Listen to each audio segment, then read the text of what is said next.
Everyone has heard people quarreling. Sometimes it sounds funny, and sometimes it sounds merely unpleasant. However it sounds, I believe we can learn something very important from listening to the kinds of things they say. They say things like this: "How'd you like it if anyone did the same to you?" "That's my seat. I was there first." "Leave him alone. He isn't doing you any harm."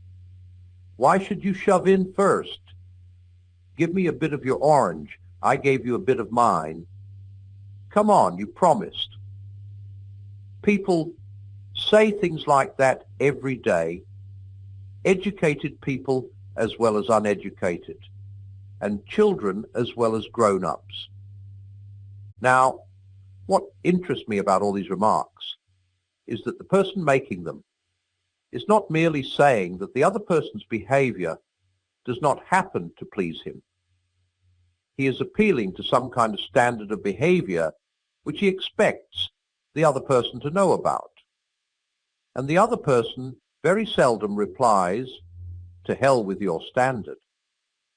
Nearly always, they try to make out that what they have been doing does not really go against the standard, or that if it does, there is some special excuse.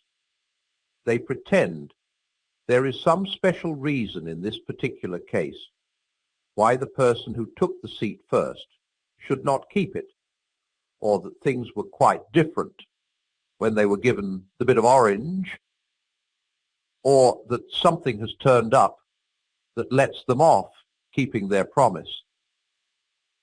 It looks, in fact, very much as if both parties had in mind some kind of law, rule of fair play, decent behavior, or morality, whatever you like to call it, about which they really agreed, and they have. If they had not, they might fight like animals, but they could not quarrel in the human sense of the word. Quarreling means trying to show that the other person is in the wrong. There would be no sense in trying to do that unless both of you agreed on what right and wrong are, just as there would be no sense in saying that a footballer had committed a foul unless there was some agreement about the rules of football. This law or rule about right and wrong used to be called the law of nature. Nowadays, when we talk about the laws of nature, we usually mean things like gravitation or heredity or the laws of chemistry. But when the older thinkers called the law of right and wrong the law of nature, they meant the law of human nature. The idea was that just as all bodies are governed by the law of gravitation and organisms by biological laws, so the creature called man also had his law, with this great difference that a body could not choose whether it obeyed the law of gravitation or not, but a person could choose either to obey or disobey the law of human nature. Each person is, at every moment, subject to several different sets of laws, but there is only one of these laws that they are free to disobey. As a body, they are subject to gravitation and cannot disobey it. If you leave them unsupported in midair, they will have no more choice about falling than a stone would. As an organism, they are subject to various biological laws, which they cannot disobey any more than an animal can. However, the law that is peculiar to their human nature, the law they do not share with animals, vegetables, or inorganic things, is the one they can disobey if they choose. This law was called the law of nature because people thought that everyone knew it by nature and did not need to be taught it.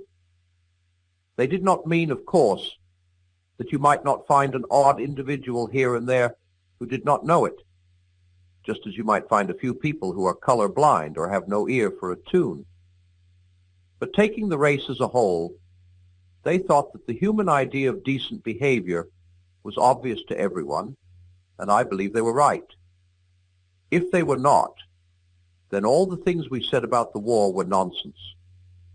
What was the sense in saying the enemy was in the wrong unless right is a real thing, which the Nazis at the bottom knew as well as we did and ought to have practiced? If they had no notion of what we mean by right, though we might still have had to fight them, we could no more have blamed them for that than for the color of their hair. Some people say the idea of a law of nature or decent behavior known to all humans is unsound because different civilizations and ages have had different moralities. But this is not true. There have been differences between their moralities, but these differences have never amounted to anything like a total difference. If anyone compares the moral teachings of the ancient Egyptians, Babylonians, Hindus, Chinese, Greeks, and Romans, what will really strike them is how very alike they are to each other and to our own. For example, no society has admired selfishness or cowardice in battle.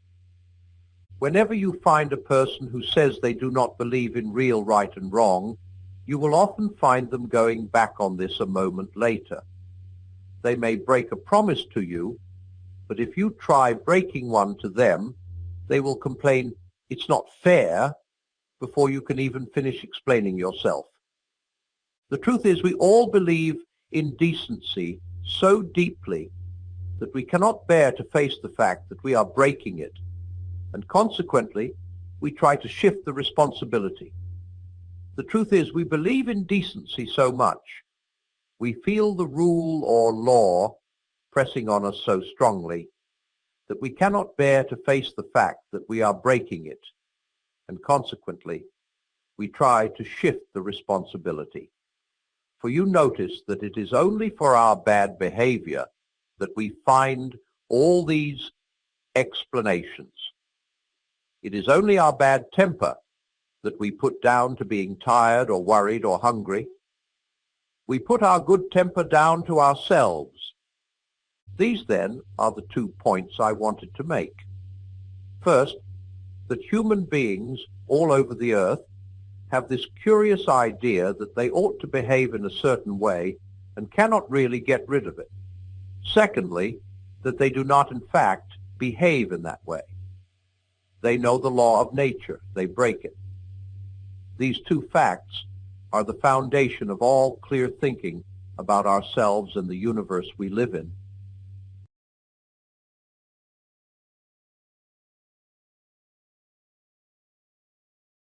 If they are the foundation, I had better stop to make that foundation firm before I go on.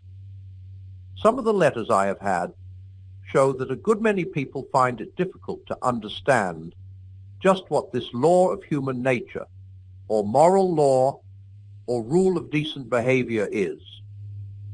For example, some people wrote to me saying, "Isn't what you call the moral law simply our herd instinct? And hasn't it been developed just like all our other instincts?" Now, I do not deny that we may have a herd instinct, but that is not what I mean by the moral law.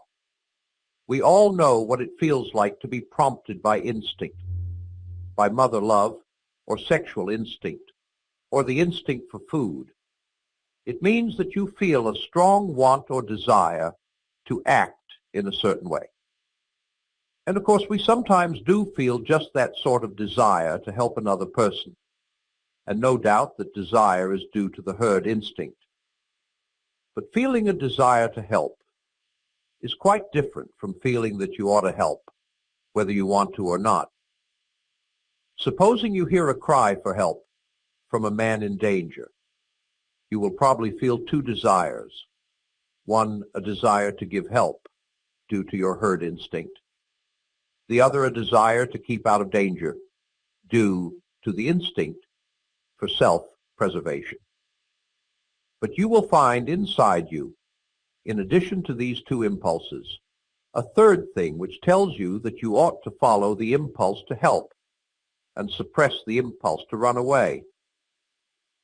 Now, this thing that judges between two instincts, that decides which should be encouraged, cannot itself be either of them. You might as well say that the sheet of music which tells you at a given moment to play one note on the piano and not another is itself one of the notes on the keyboard. The moral law tells us the tune we have to play. Our instincts are merely the keys. Another way of seeing that the moral law is not simply one of our instincts is this.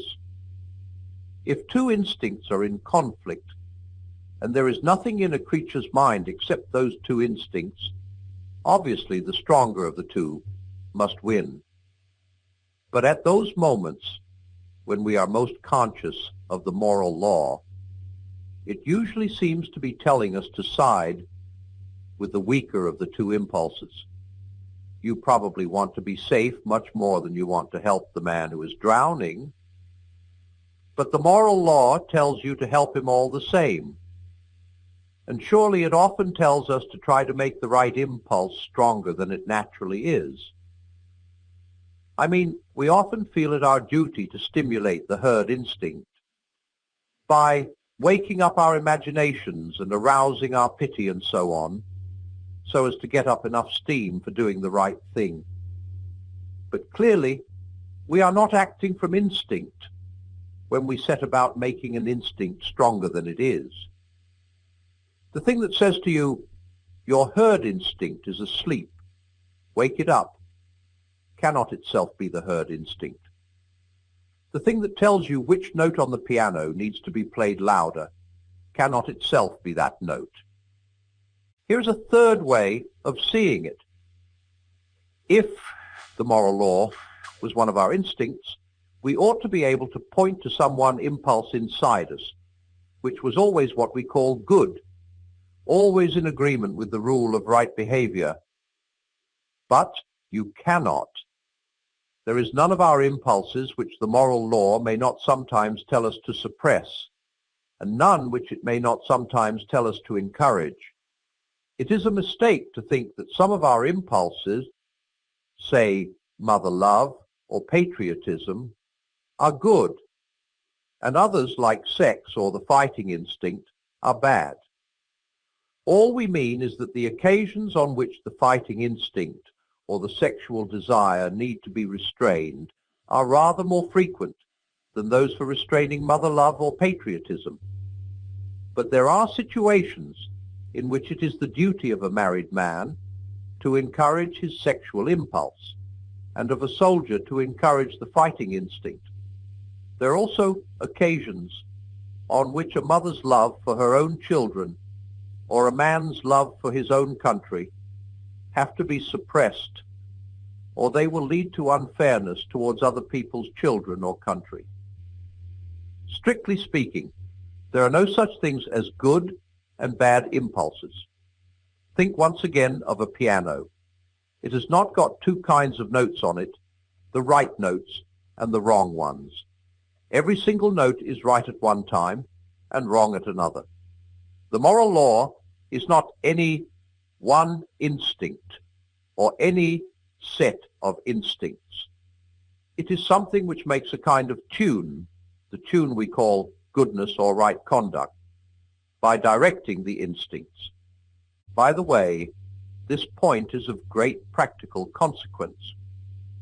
The most dangerous thing you can do is to take any one impulse of your own nature and set it up as the thing you ought to follow at all costs. There is not one of them which will not make us into devils if we set it up as an absolute guide. You might think love of humanity in general was safe, but it is not. If you leave out justice, you will find yourself breaking agreements and faking evidence in trials for the sake of humanity, and become in the end a cruel and treacherous man.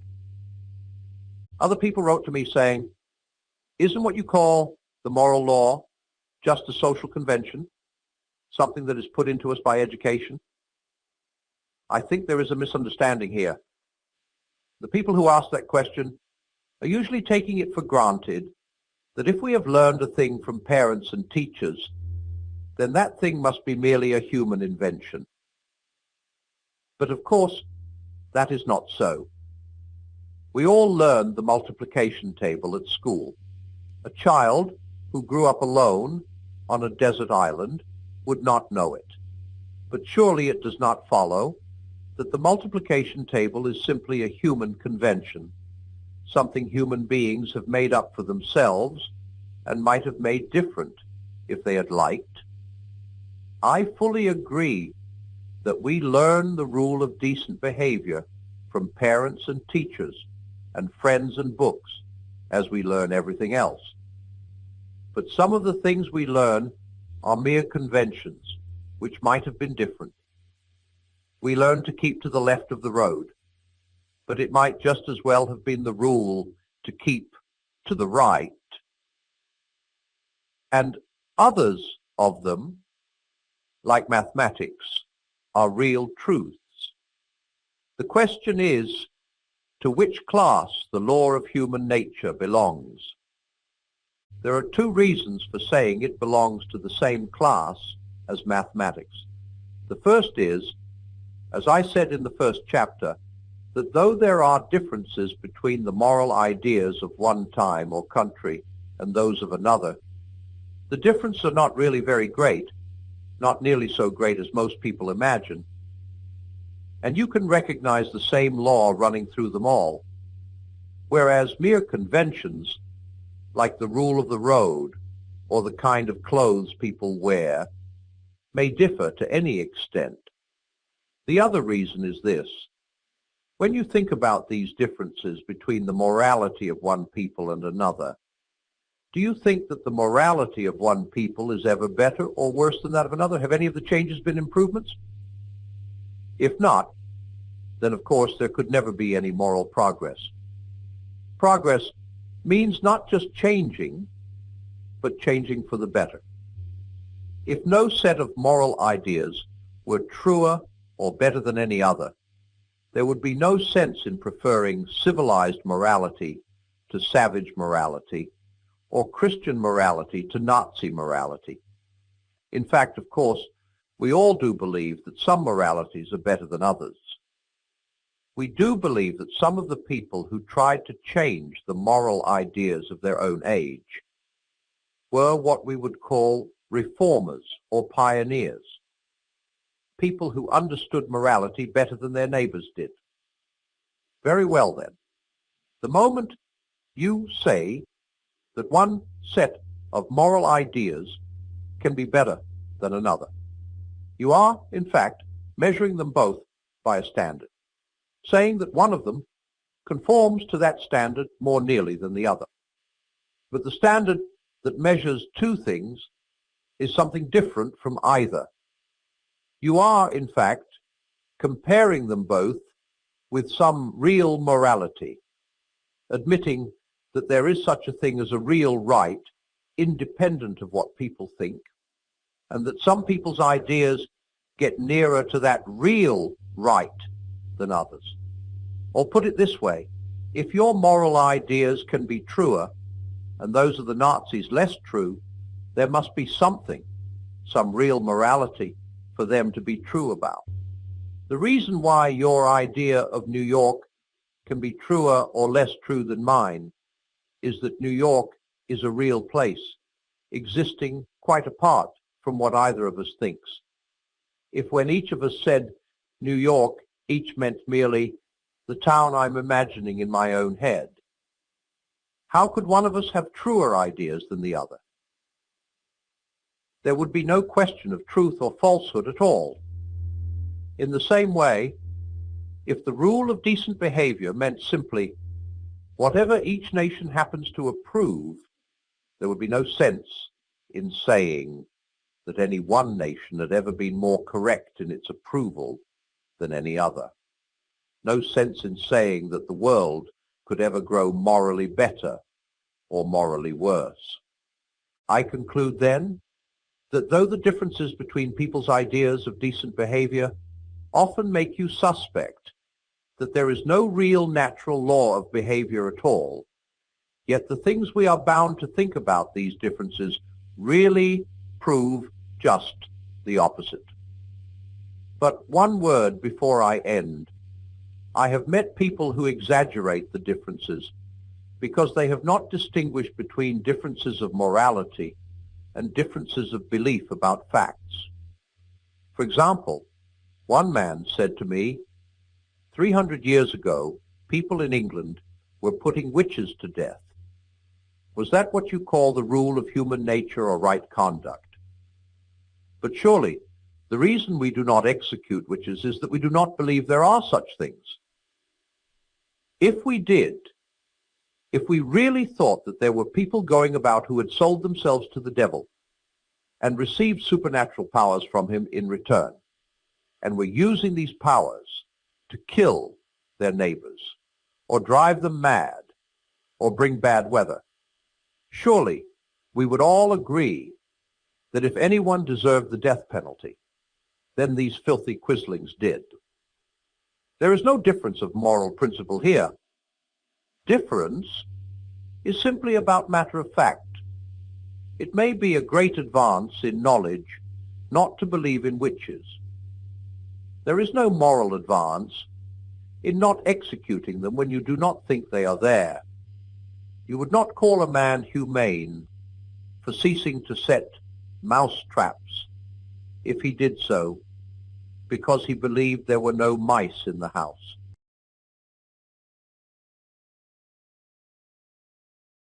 I now go back to what I said at the end of the first chapter, that there were two odd things about the human race.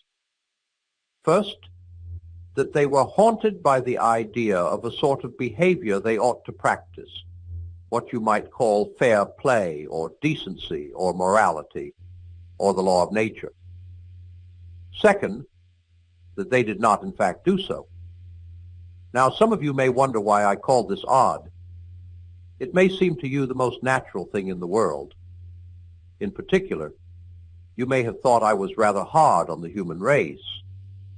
After all, you may say, what I call breaking the law of right and wrong or of nature only means that people are not perfect.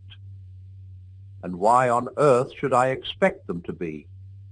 That would be a good answer if what I was trying to do was to fix the exact amount of blame which is due to us for not behaving as we expect others to behave.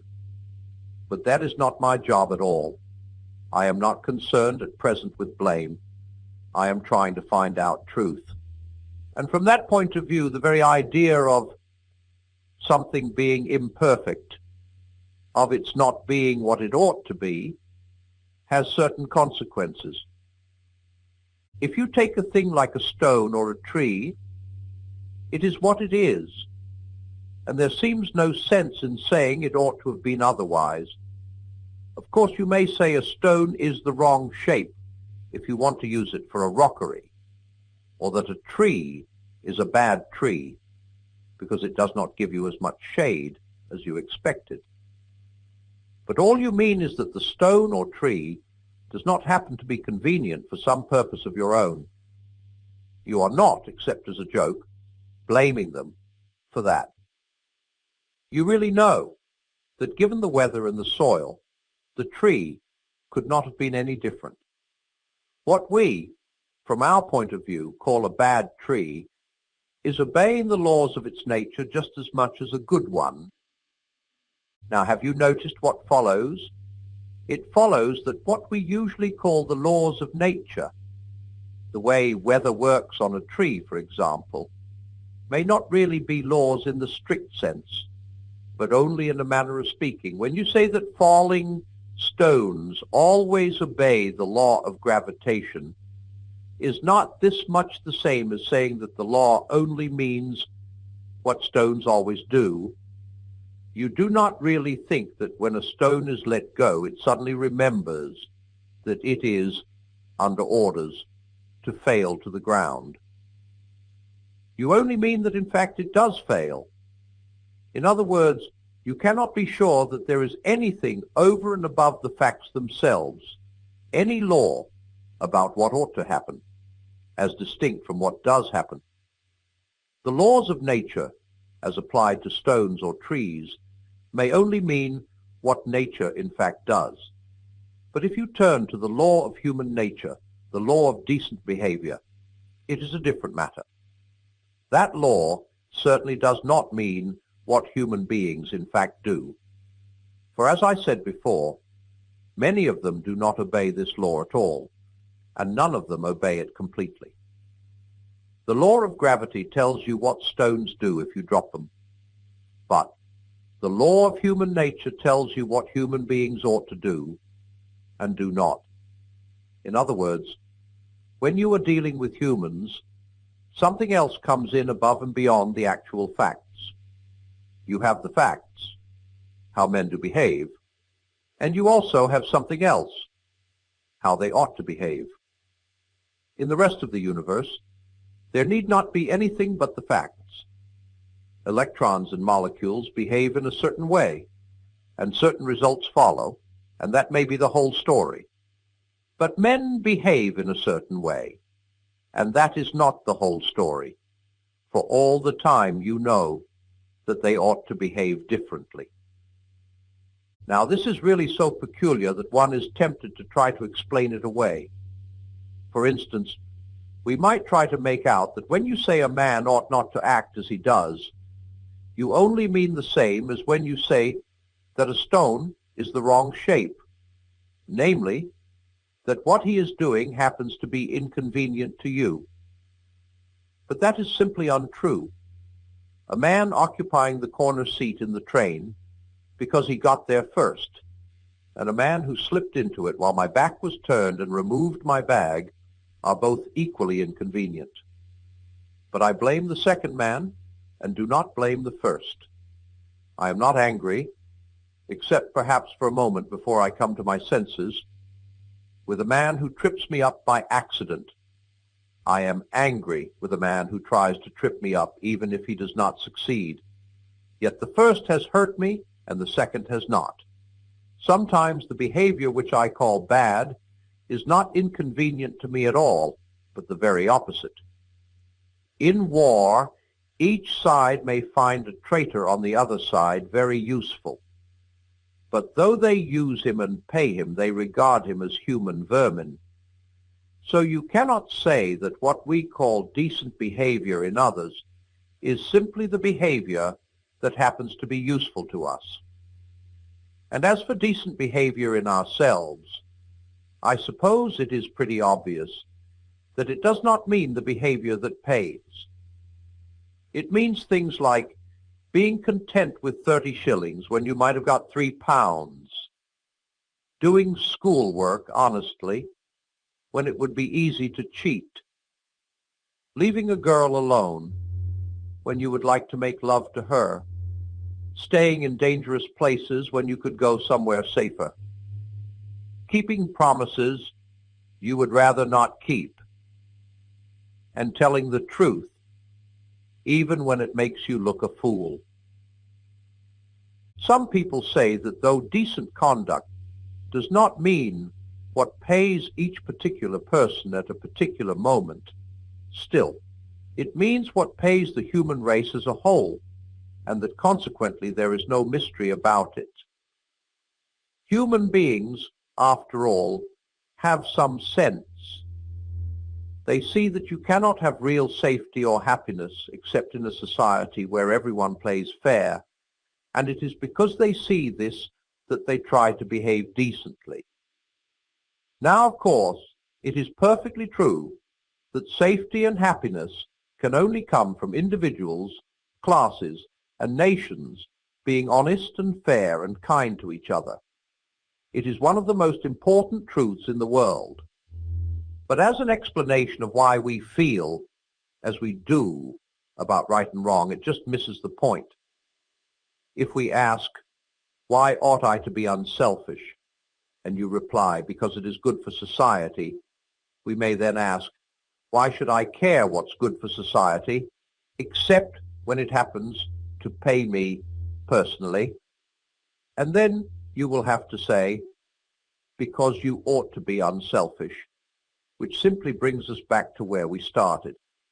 You are saying what is true, but you are not getting any further. If a man asked what was the point of playing football, it would not be much good saying, in order to score goals, for trying to score goals is the game itself, not the reason for the game. And you would really only be saying that football was football, which is true, but not worth saying.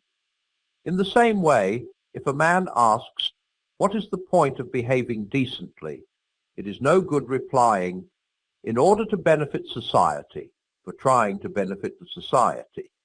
In other words, being unselfish, for society, after all, only means other people, is one of the things decent behavior consists in. All you are really saying is that decent behavior is decent behavior. You would have said just as much if you had stopped at the statement, men ought to be unselfish. And that is where I do stop. Men ought to be unselfish, ought to be fair. Not that men are unselfish, nor that they like being unselfish, but that they ought to be. The moral law, or law of human nature, is not simply a fact about human behavior in the same way as the law of gravitation is, or maybe simply a fact about how heavy objects behave. On the other hand, it is not a mere fancy, for we cannot get rid of the idea, and most of the things we say and think about men would be reduced to nonsense if we did. And it is not simply a statement about how we should like men to behave for our own convenience, for the behavior we call bad or unfair is not exactly the same as the behavior we find inconvenient, and may even be the opposite.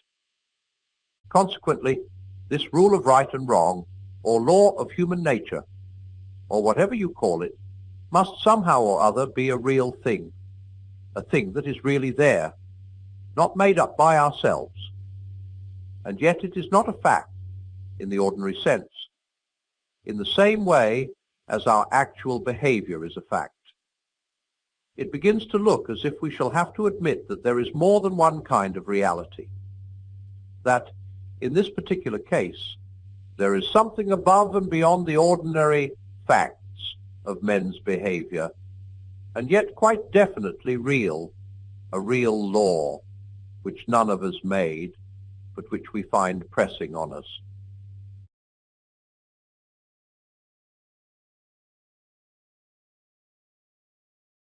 Let us sum up what we have reached so far. In the case of stones and trees and things of that sort, what we call the laws of nature may not be anything except a way of speaking. When you say that nature is governed by certain laws, this may only mean that nature does in fact behave in a certain way. The so-called laws may not be anything real, anything above and beyond the actual facts which we observe. But in the case of man, we saw that this will not do. The law of human nature, or of right and wrong, must be something above and beyond the actual facts of human behavior. In this case, besides the actual facts, you have something else, a real law which we did not invent and which we know we ought to obey. I now want to consider what this tells us about the universe we live in. Ever since men were able to think, they have been wondering what this universe really is and how it came to be there. And, very roughly, two views have been held. First, there is what is called the materialist view. People who take that view think that matter and space just happen to exist and always have existed, nobody knows why, and that the matter, behaving in certain fixed ways, has just happened, by a sort of fluke, to produce creatures like ourselves who are able to think. By one chance in 1,000, something hit our sun and made it produce the planets, and by another 1,000th chance, the chemicals necessary for life, and the right temperature occurred on one of these planets, and so some of the matter on this earth came alive. And then, by a very long series of chances, the living creatures developed into things like us. The other view is the religious view. 3. According to it, what is behind the universe is more like a mind than it is like anything else we know. That is to say, it is conscious and has purposes and prefers one thing to another. And on this view, it made the universe partly for purposes we do not know, but partly, at any rate, in order to produce creatures like itself. I mean, like itself, to the extent of having minds. Please do not think that one of these views was held a long time ago, and that the other has gradually taken its place. Wherever there have been thinking men, both views turn up. And note this too, you cannot find out which view is the right one by science in the ordinary sense. Science works by experiments. It watches how things behave. Every scientific statement in the long run, however complicated it looks, really means something like, I pointed the telescope to such and such a part of the sky at 2:20 a.m. on January 15th and saw so-and-so. Or, I put some of this stuff in a pot and heated it to such and such a temperature, and it did so and so. Do not think I am saying anything against science. I am only saying what its job is. And the more scientific a man is, the more I believe he would agree with me that this is the job of science, and a very useful and necessary job it is too. But why anything comes to be there at all, and whether there is anything behind the things science observes, something of a different kind, this is not a scientific question.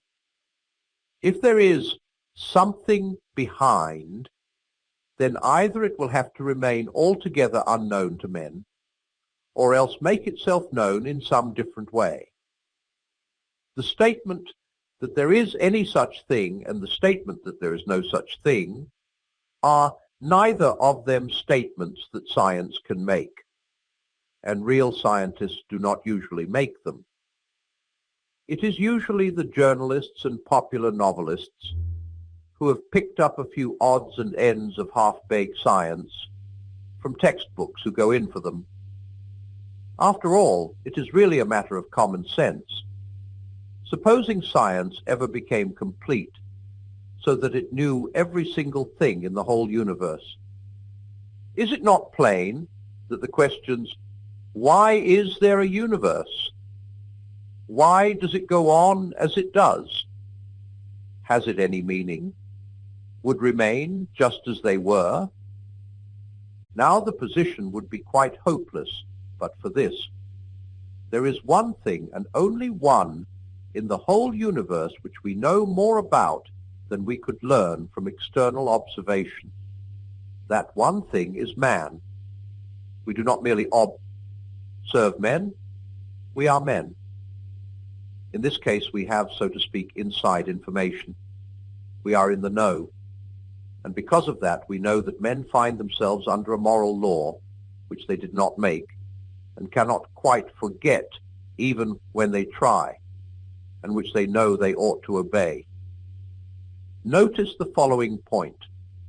Anyone studying man from the outside, as we study electricity or cabbages, not knowing our language, and consequently not able to get any inside knowledge from us, but merely observing what we did, would never get the slightest evidence that we had this moral law. How could he? For his observations would only show what we did, and the moral law is about what we ought to do. In the same way, if there were anything above or behind the observed facts in the case of stones or the weather, we, by studying them from outside, could never hope to discover it. The position of the question, then, is like this. We want to know whether the universe simply happens to be what it is for no reason, or whether there is a power behind it that makes it what it is, since that power, if it exists, would be not one of the observed facts, but a reality which makes them. No mere observation of the facts can find it. There is only one case in which we can know whether there is anything more, namely our own case. And in that one case we find there is. Or put it the other way round. If there was a controlling power outside the universe, it could not show itself to us as one of the facts inside the universe. No more than the architect of a house could actually be a wall or staircase or fireplace in that house. The only way in which we could expect it to show itself would be inside ourselves as an influence or a command trying to get us to behave in a certain way. And that is just what we do find inside ourselves. Surely this ought to arouse our suspicions. In the only case where you can expect to get an answer, the answer turns out to be yes. And in the other cases, where you do not get an answer, you see why you do not. Suppose someone asked me, when I see a man in a blue uniform going down the street, leaving little paper packets at each house, why I suppose that they contain letters, I should reply, because whenever he leaves a similar little packet for me, I find it does contain a letter. And if he then objected, but you've never seen all these letters which you think the other people are getting, I should say, of course not, and I shouldn't expect to, because they're not addressed to me. I'm explaining the packets I'm not allowed to open by the ones I'm allowed to open. It is the same about this question. The only packet I'm allowed to open is man. When I do, especially when I open that particular man called myself, I find that I do not exist on my own, that I am under a law, that somebody or something wants me to behave in a certain way. I do not, of course, think that if I could get inside a stone or a tree, I should find exactly the same thing, just as I do not think all the other people in the street get the same letters as I do. I should expect, for instance, to find that the stone had to obey the law of gravity, that whereas the sender of the letters merely tells me to obey the law of my human nature, he compels the stone to obey the laws of its stony nature. But I should expect to find that there was, so to speak, a sender of letters in both cases, a power behind the facts, a director, a guide. Do not think I am going faster than I really am. I am not yet within 100 miles of the God of Christian theology. All I have got to is a something which is directing the universe and which appears in me as a law urging me to do right and making me feel responsible and uncomfortable when I do wrong. I think we have to assume it is more like a mind than it is like anything else we know, because after all, the only other thing we know is matter, and you can hardly imagine a bit of matter giving instructions. But of course, it need not be very like a mind, still less like a person. In the next chapter, we shall see if we can find out anything more about it. But one word of warning: there has been a great deal of soft soap talked about God for the last 100 years. That is not what I am offering. You can cut all that out.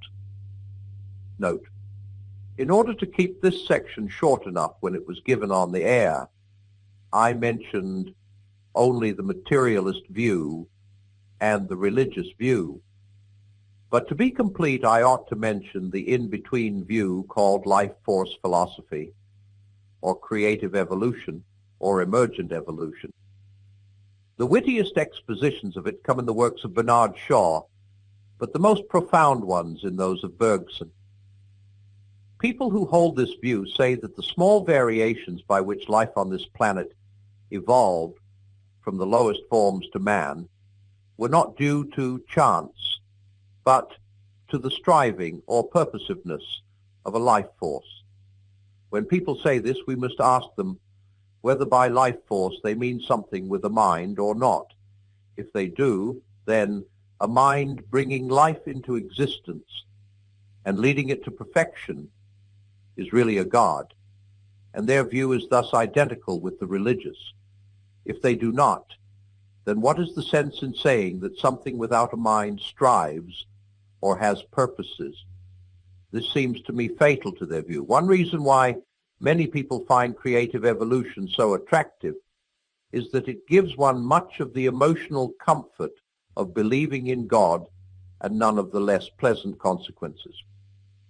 When you are feeling fit and the sun is shining and you do not want to believe that the whole universe is a mere mechanical dance of atoms, it is nice to be able to think of this great mysterious force rolling on through the centuries and carrying you on its crest. If, on the other hand, you want to do something rather shabby, the life force, being only a blind force with no morals and no mind, will never interfere with you like that trouble, some god we learned about when we were children. The life force is a sort of tame god. You can switch it on when you want, but it will not bother you.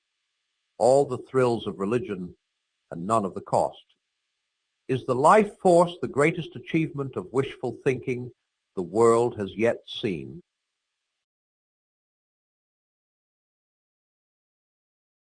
I ended my last chapter with the idea that in the moral law, somebody or something from beyond the material universe was actually getting at us. And I expect when I reached that point, some of you felt a certain annoyance. You may even have thought that I had played a trick on you, that I had been carefully wrapping up to look like philosophy what turns out to be one more religious jaw. You may have felt you were ready to listen to me as long as you thought I had anything new to say. But if it turns out to be only religion, well, the world has tried that, and you cannot put the clock back. If anyone is feeling that way, I should like to say 3 things to him. First, as to putting the clock back.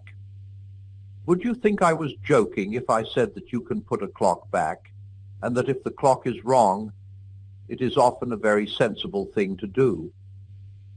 But I would rather get away from that whole idea of clocks. We all want progress, but progress means getting nearer to the place where you want to be.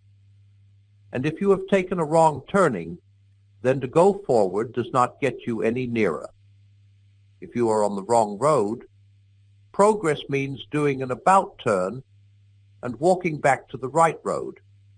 And in that case, the man who turns back soonest is the most progressive man.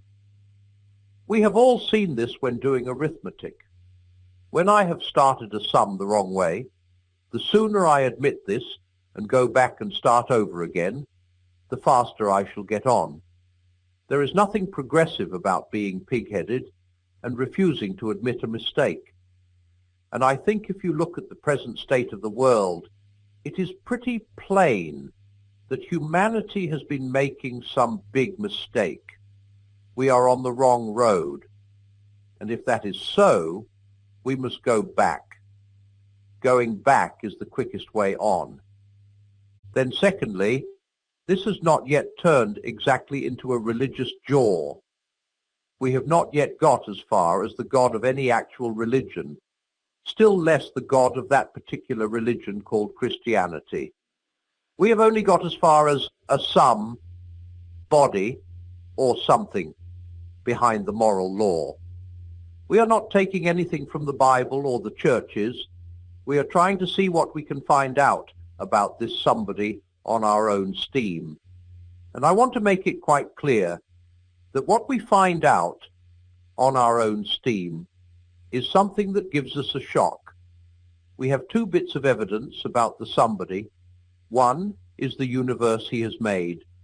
If we use that as our only clue, then I think we should have to conclude that he was a great artist, for the universe is a very beautiful place, but also that he is quite merciless and no friend to man, for the universe is a very dangerous and terrifying place. The other bit of evidence is that moral law, which he has put into our minds, and this is a better bit of evidence than the other, because it is inside information. You find out more about God from the moral law than from the universe in general, just as you find out more about a man by listening to his conversation than by looking at a house he has built. Now, from this second bit of evidence, we conclude that the being behind the universe is intensely interested in right conduct, in fair play, unselfishness, courage, good faith, honesty, and truthfulness. In that sense, we should agree with the account given by Christianity and some other religions that God is good. But do not let us go too fast here. The moral law does not give us any grounds for thinking that God is good in the sense of being indulgent or soft or sympathetic. There is nothing indulgent about the moral law. It is as hard as nails. It tells you to do the straight thing, and it does not seem to care how painful or dangerous or difficult it is to do. If God is like the moral law, then he is not soft. It is no use at this stage saying that what you mean by a good God is a God who can forgive. You're going too quickly. Only a person can forgive. And we have not yet got as far as a personal God. Only as far as a power behind the moral law, and more like a mind than it is like anything else. But it may still be very unlike a person. If it is pure impersonal mind, there may be no tense in asking it to make allowances for you or let you off, just as there is no sense in asking the multiplication table to let you off when you do your sums wrong. You are bound to get the wrong answer, and it is no use either saying that if there is a God of that sort, an impersonal absolute goodness, then you do not like him and are not going to bother about him. For the trouble is that one part of you is on his side and really agrees with his disapproval of human greed and trickery and exploitation.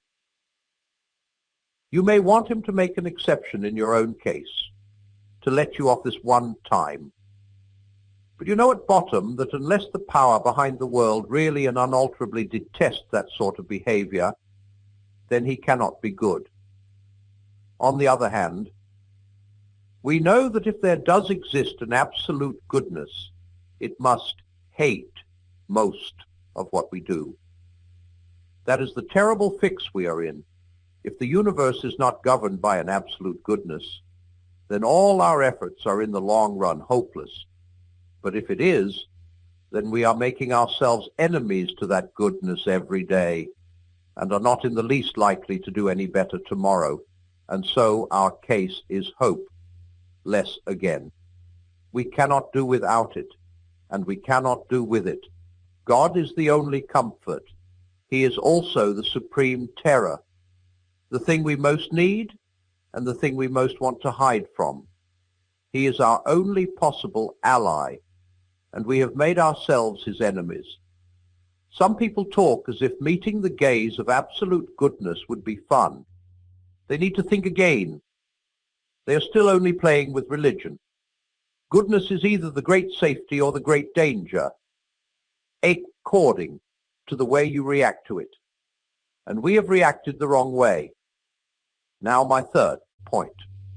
When I chose to get to my real subject in this roundabout way, I was not trying to play any kind of trick on you.